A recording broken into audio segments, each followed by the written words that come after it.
If this was a cooking channel, first of all, we'd be in a lot of trouble.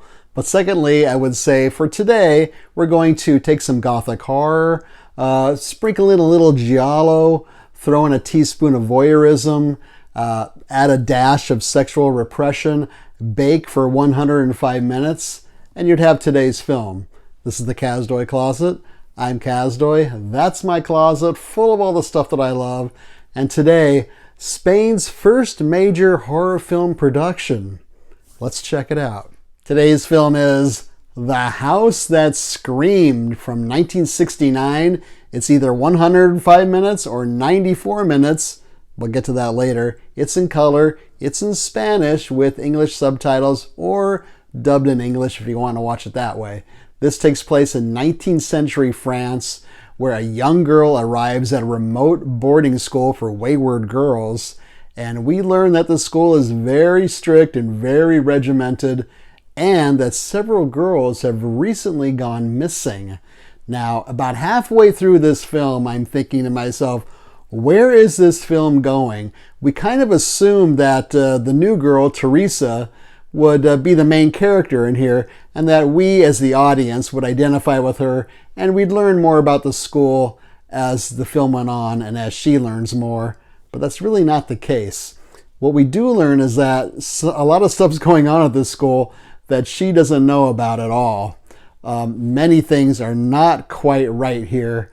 There's a female headmaster who is very cold and stern, and she rules this place with a firm hand. She's basically the warden, which kind of makes this, in a way, a women's prison film, among other genres that we'll talk about a little bit later. And she reminded me a lot of Joan Crawford in Johnny Guitar. Same look, same bearing, same clothing, really. And if you step out of line, she puts you into the discipline chamber, which I'm not going to describe here.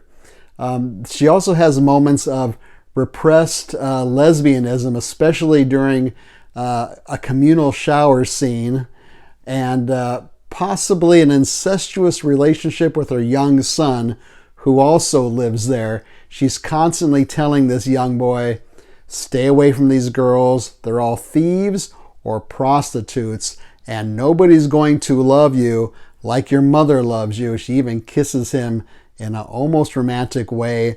So those things reminded me a little bit of Psycho with the whole mother-son dynamic, and a little bit of the Manchurian Candidate with the Angela Lansbury character in that film. And the boy, along with Psycho, also indulges in a little bit of voyeurism in a couple of parts. Lily Palmer is the actress who plays the headmaster. She's really good in this, and I'm not too familiar with her. She does have, though, quite an extensive filmography.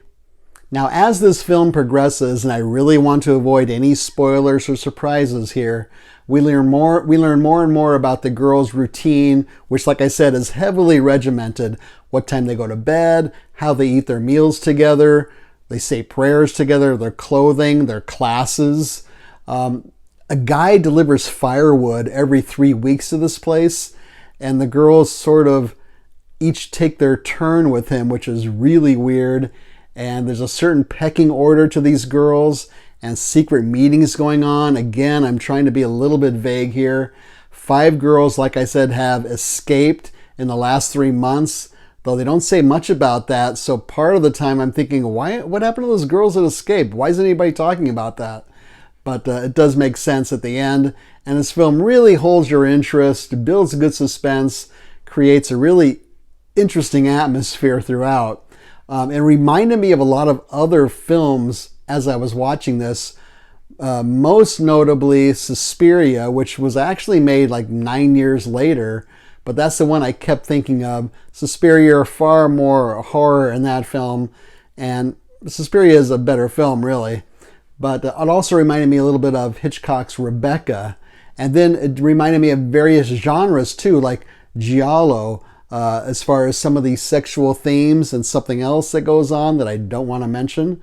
It reminded me of Gothic, of course, because of the setting of this boarding school is very Gothic, and we have wind with howling, a storm with howling wind and lightning and rain and everything, and and just candlelight, girls walking around holding candelabras and all that kind of stuff. And then, of course, it reminded me of the horror genre too, especially the ending, which there's no way I'm going to talk about. I should mention the director is Narciso Ibáñez Serrado. I was not familiar with him, though he's well known for another film he did called Who Can Kill a Child, and I'm very curious about that one. That one looks pretty good. But most people consider this a seminal Spanish horror cinema. And horror was not very well accepted or allowed really in Spanish cinema for a long time. So when this did come out, people were really hungry for it, and it broke box office records in Spain. My rating for The House That Screamed, I'm going to give this one 4.5 keys out of 5. Why keys? Well, keys are very important in this film because they let you into certain rooms and they give you certain privileges. They also keep other people out of certain rooms. So a lot of power goes with some of the keys in here. It's a fun film to watch just to see the various cinematic elements and genres that are mixed together. It's a beautifully shot film. The music is very lush and moody, very giallo-esque, I thought, at moments. And it's kind of a twisted film. It might be off-putting to some people because we really don't latch onto one character and follow that character through. It's various, maybe 3 or 4 characters are the ones we're watching, and it has kind of its own unique rhythm. I mean, the headmaster, even though she's pretty bad, is almost the protagonist, I think, or the main character here. So what's on this disc? This is an Arrow disc, and next month in November there is a Barnes & Noble sale that should be coming up, 50% off. That's where I bought this at the last sale for $20. So if you want to wait for that, if you're interested, I would do that. It comes with a 24-page booklet, which is very good. But do not read this booklet before you see the film because it gives away the ending. It also comes with a poster, a 2-sided poster, which I'll show you here. There's one side there, pretty cool. And this looks more like a horror film for sure here, this one. And it comes with reversible artwork as well. So here's the slipcover, and then I changed the artwork around. So the same thing as a poster, you get both pieces of artwork there. It comes with 2 cuts of the film. One is uncut at 105 minutes. That's actually called The Finishing School. That's the one I watched, the original uncut version. And then there's one that's 10 minutes shorter, the US release.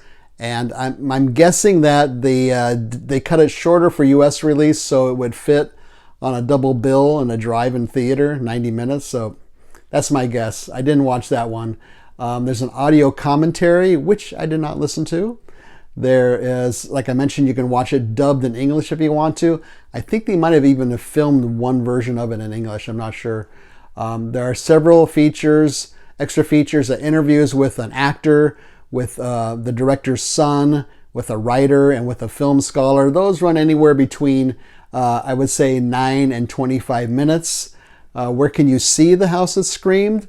Well, it says it's available on AMC Plus. Sometimes that means Shudder. So if you have Shudder, like I do, you might look for it on there.